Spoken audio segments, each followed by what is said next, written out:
Okay guys, so hari ni aku nak buat konten berbeza sikit. Selalu kita kat studio, kali ni aku nak buat vlog style punya unboxing first impression. Sebab apa tau, device yang kita nak bawa hari ni, aku boleh katakan dia punya kekuatan adalah pada kamera. Jadi aku nak more on the camera. Kita akan pergi tempat yang menarik. Kita akan ambil lebih banyak sampel kamera kali ni. Di mana hari ni dekat dalam box ni kita adanya the latest offering daripada Realme. Actually the first official Realme Malaysia punya device, iaitu kita adanya Realme 9 Pro Plus. Di mana for time ni aku tak ada apa-apa harga rasmi, tapi korang stay tune je, kita akan umumkan kelak. Tetapi kekuatan device ni aku boleh katakan ada pada beberapa area. Antaranya dia menggunakan Dimensity 9205 5G. Lepas tu dia punya display adalah Super AMOLED. Dan tu dia ada back panel yang boleh color changing. Kita akan cuba juga benda itu. Dia ada 60W pengecasan pantas. Dan yang paling penting adalah dia punya kamera utama menggunakan sensor IMX766 dengan OIS. Meaning that sebuah flagship punya sensor pada sebuah, boleh kita katakan, mid-range punya phone daripada Realme. Jadi kalau korang nak tahu apa yang menarik, tanpa lengah masa lagi, let's check it out.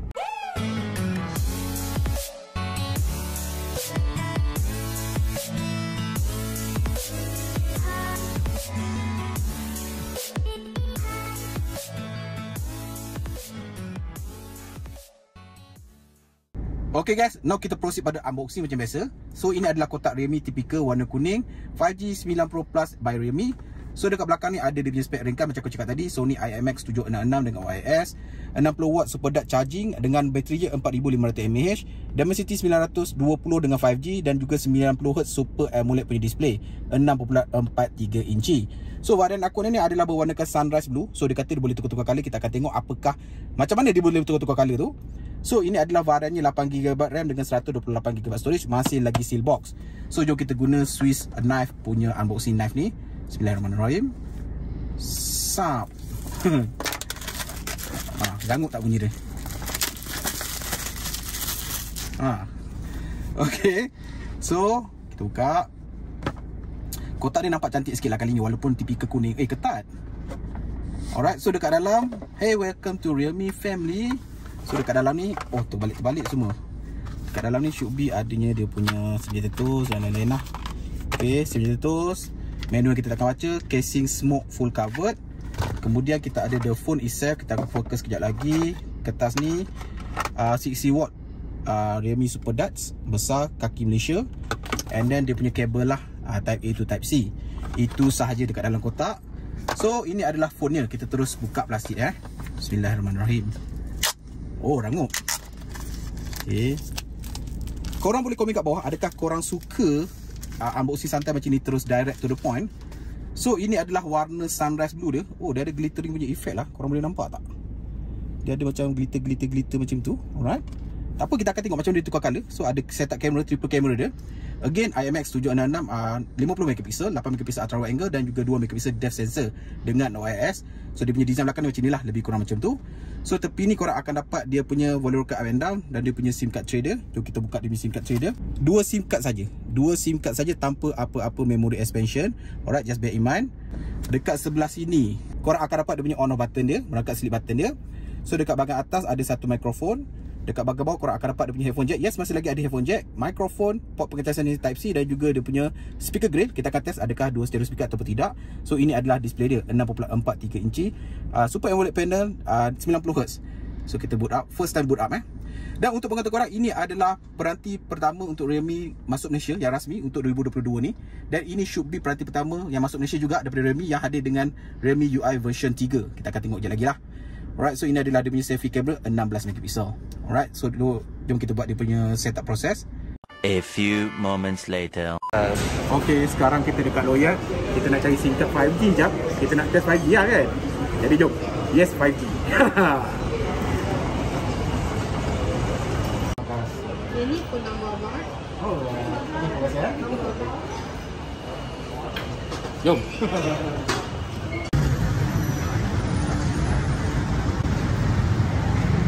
Okay, so far kita dah masukkan SIM card Yes 5G tadi. So far yang dapat hanyalah 4G saja. Kalau boleh fokus kat situ, 4G sahaja. Tadi kita ada test peranti lain dekat sini, 5G dapat, tapi bila masuk dekat Realme ni tak masuk, tak dapat balik. So kalau kita pergi dekat software, aku dah update the latest punya firmware dekat sini.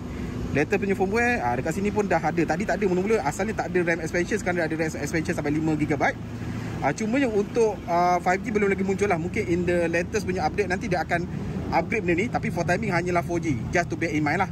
Jadi jom kita naik geting, kita buat camera sample. Let's go.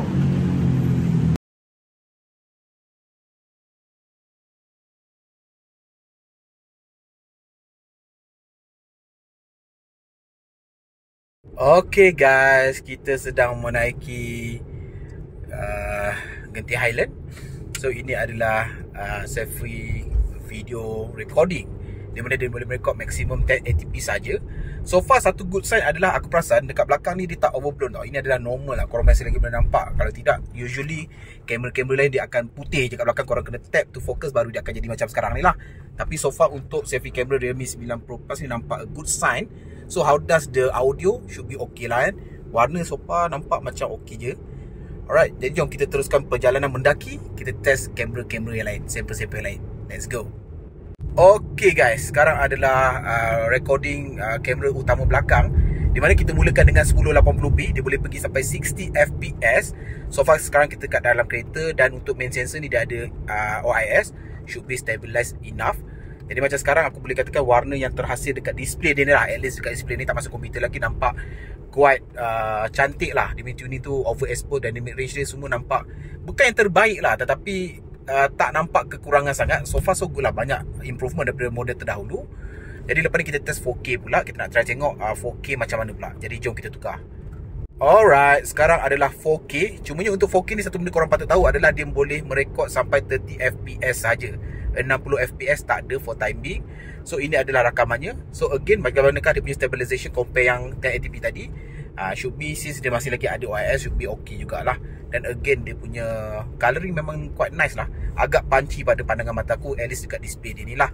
Dan satu benda korang patut tahu adalah bila mana korang merekod pada satu kali punya wide, korang tak boleh nak ultra wide angle kan, tapi korang boleh zoom. Macam sekarang kita nak zoom sampai ke dia boleh maksimum sampai 10 kali zoom. Ini adalah 10 kali zoom, tapi agak shaky sikit lah, biasalah tu.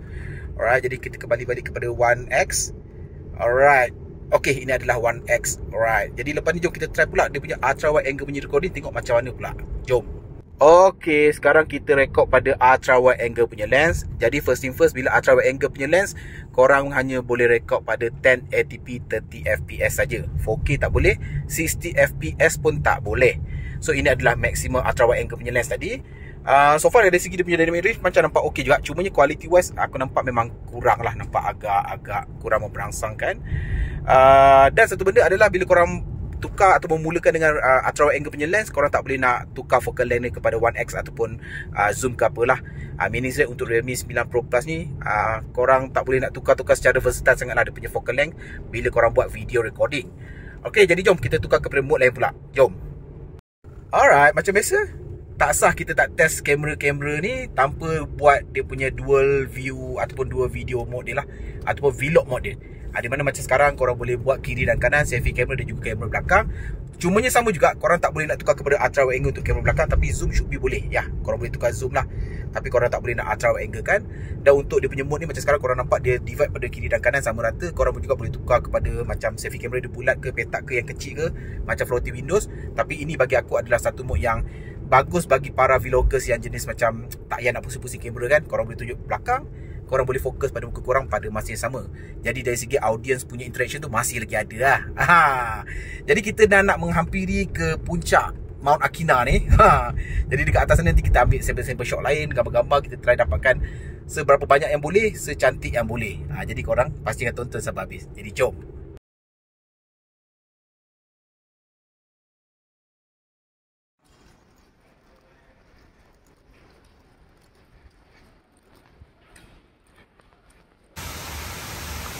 Okay guys, so sekarang kita stop je dekat sini, dekat temple ni. Alright, jadi aku nak tunjuk korang satu benda. So kalau korang boleh nampak, tadi ataupun sekarang adalah berwarna biru, tapi lama-lama kalau korang boleh nampak, dia akan ada color shifting ke merah-merahan tau. Kalau korang boleh nampak. So ini adalah maksudnya dengan color shifting, di mana aku boleh katakan dia mungkin trigger due to the UV lah. Jadi bila mana korang berada kat tempat yang tinggi UV ni, contoh bila kita naik kat Genting ni, warna dia akan jadi lebih merah berbanding biru pada asalnya. Macam korang ingat tadi dekat dalam unboxing tadi, warnanya adalah kebiru-biruan dengan ada bintik-bintik diamond tu kan. Sekarang dia dah jadi totally merah biru tu. Really nice, really nice. Malah kalau korang tutup pada tangan korang pada satu peringkat masa yang lama, dia akan ada kesan tapak tangan tu berwarna biru, yang lain adalah berwarna merah. Kita tengok kejap Alright, kalau korang boleh nampak tak? Merah biru, merah biru. Nampak? Okay. So really interesting lah. Jadi bagi aku benda ni memang sangat-sangat menarik lah. Jadi dia pembawakan satu benda yang menarik. Jadi bila mana malam mungkin phone korang akan berwarna biru, bila mana siang macam ni dia akan berwarna merah. Dan merah dia bagi aku hue yang cantik lah. Alright, jadi jom kita tengok benda-benda lain tentang Realme 9 Pro Plus ni. Let's go.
Burung.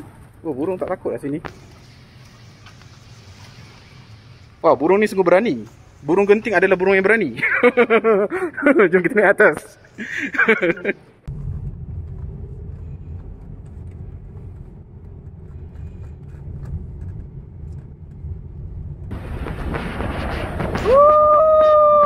Genting Island. Abang mari.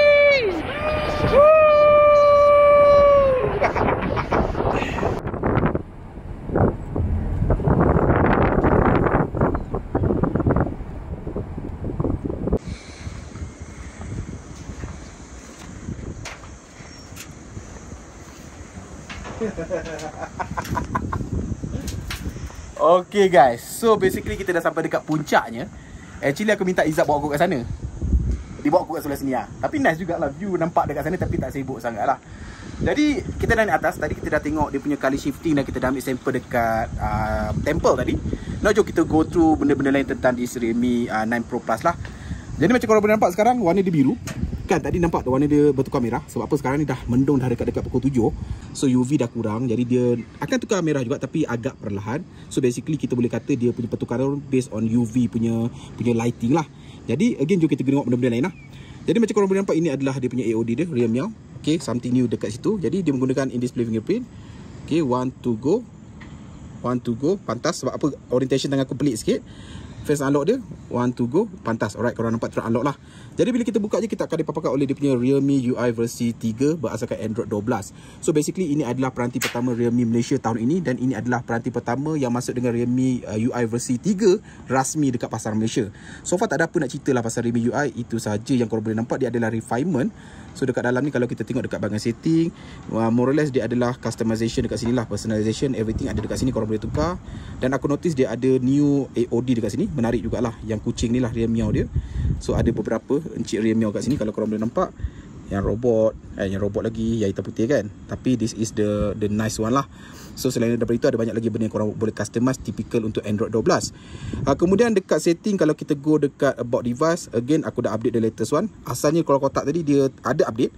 So sekarang bila dah update, dia dah ada dia punya memory expansion lah. So 8GB yang asal tambah 5GB, jadi 13GB of total RAM yang ada pada peranti ini. Okay, so far again tak ada apa nak cerita pasal Realme UI versi 3 Android 12 rasmi. Ini adalah global ROM. Dari segi dia punya DRM info, kalau korang bagi siapa yang concern, dia punya security level dia adalah L1. So good sign untuk itu. Lain-lain tak ada apa-apa lah. Alright, dari segi paparan, ini adalah paparan ni. Again responsif. Ini adalah paparan Realme 9 Pro Plus bersaiz 6.43 inci, Super AMOLED panel, Full HD Plus dengan kadar segar semulanya 90Hz. So far dari segi scrolling navigasi adalah cukup pantas. Even tu bukanlah 120Hz, tetapi at least minimum 90Hz adalah a good sign. Quality wise bagi aku sangat memuaskan lah. Jadi kita try test some video dekat sini. So macam korang boleh nampak, ini adalah paparan dia. Aku boleh katakan dia punya memang sangat-sangat cantik lah. Korang nampak sisi ular tu memang nampak detail. Warna dia memang punchy, nampak memang sangat-sangat hidup lah, live lah warna dia tu. Korang nampak everything. Dan kalau korang main game ke apa, dekat sini memang sangat-sangat smooth. Dan again, display ni memang sangat-sangat cantik untuk kelas segmen peranti ini. Alright, itu adalah berkenaan dengan dia punya paparan. Now jom kita test dia punya audio atau speaker pula, geng.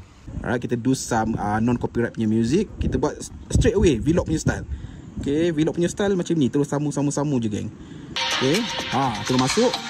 Buka besar. Ini adalah maximum audio level dia. Alright, stereo speaker atas dan bawah lah. Top earpiece dan juga bottom. Alright. Korang boleh dengar bunyi motor ke apa, tapi bunyi dia memang kuat lah. Ini adalah outdoor punya testing, geng. Outdoor punya testing.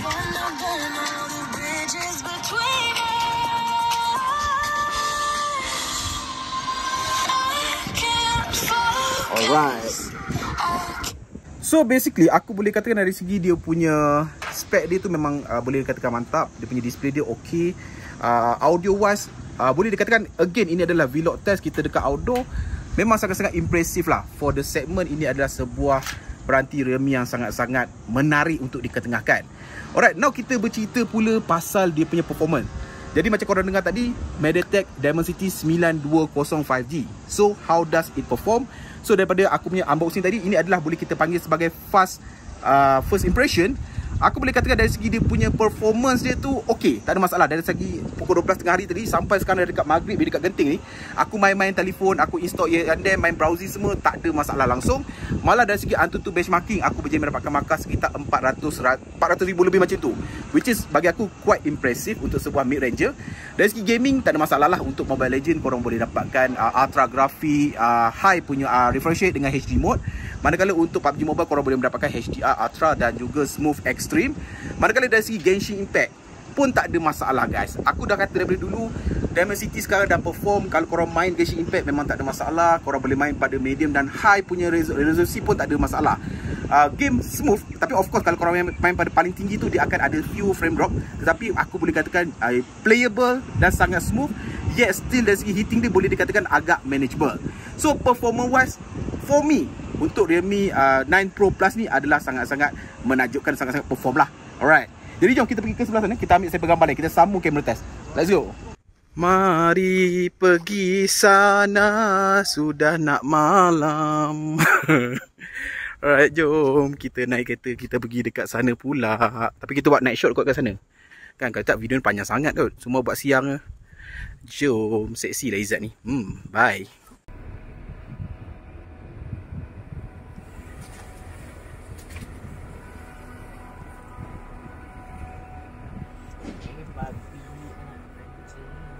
A few moments later.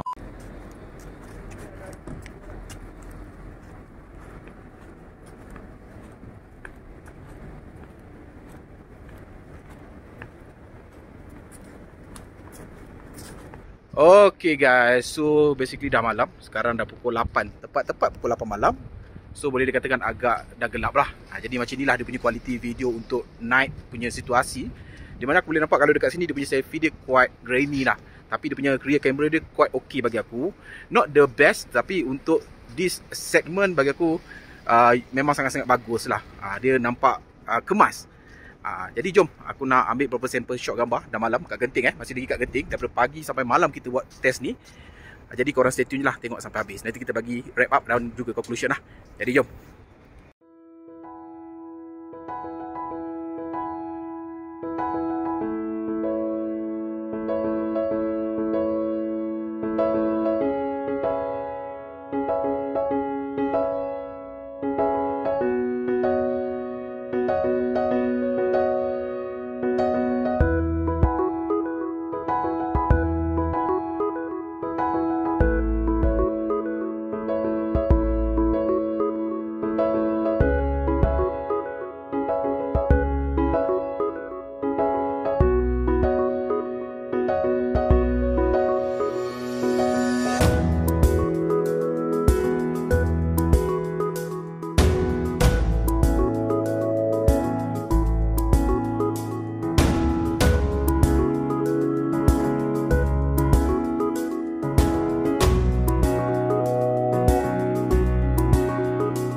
Okay, so basically ini adalah wraps up. Kita dah nak balik, dah pukul 8 minit malam.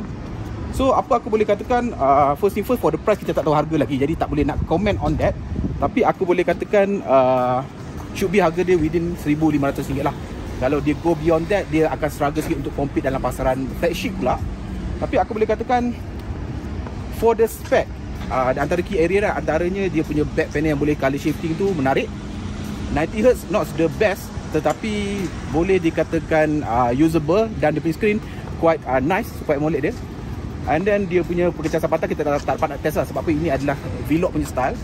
Dan yang paling penting bagi aku adalah dia punya IMX 766 dengan OIS as a 50 megapixel dia punya main sensor. Itu yang paling menarik, di mana sepanjang percubaan aku testing kita daripada bawah sampai atas, the quality quite nice, especially the main sensor lah. Jadi kalau bagi siapa yang nak mencari sebuah peranti Realme dengan kamera yang capable untuk video dan juga untuk still photography, this is one of the best to be recommended. Seriously. Alright, jadi walau bagaimanapun, kita tunggu nanti full review dan juga dia punya pengumuman rasmi untuk harga dia. Dan this is my first try untuk vlog, kind of first impression. Literally vlog, kita buat macam 24 hours punya hands on. So ini bukan review ini adalah hands on dan juga first try punya testing. Jadi kalau anda kata korang suka this kind of style, korang boleh komen dekat bawah. Tapi kalau anda kata korang suka dalam studio juga, korang boleh komen kat bawah juga. Dan kita boleh kongsi segala pendapat yang ada lah. Jadi nak balik Melaka, Izzat pun nak balik Rawang. Jadi turun Genting dulu. Jadi thank you for sampai watching sampai sekarang. Sampai bertemu lagi di video akan datang. Macam biasa guys, assalamualaikum. Ciao.